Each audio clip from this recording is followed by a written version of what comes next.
শ্রাবণ মাসের প্রথম সোমবার আপনারা কি করলে মহাদেব আপনাদের উপর সন্তুষ্ট হবেন, তার সাথে সুখ সমৃদ্ধি ঐশ্বর্য ও অর্থলাভ আপনাদের কিন্তু প্রচুর পরিমাণে হবে, তার সাথে কিন্তু আপনাদের মনস্কামনাও পূর্ণ হবে।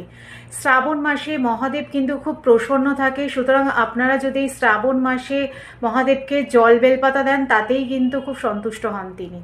তার সাথে প্রথম সোমবারে যদি আপনারা এই পাওয়ারফুল উপায়টি করতে পারেন, ছোট্ট একটা উপায় করুন, আপনাদের কিন্তু মনস্কামনা পূর্ণ হবে, অর্থলাভ হবে, সংসারে কিন্তু সুখ শান্তি বজায় থাকবে।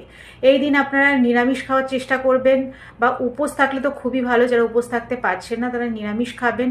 তার সাথে এক মুঠো নিখুঁত আতপ চাল মহাদেবের মাথায় অর্পণ করবেন। তারপরে দুধ, গঙ্গাজল, বেলপাতা যেরকম আপনারা অর্পণ করেন করবেন, করে নিজের মনের ইচ্ছা বলবেন, সংসারের সুখ শান্তি নিয়ে বলবেন। দেখবেন মহাদেব কিন্তু 100% আপনার মনের ইচ্ছা পূর্ণ করবেনই করবেন।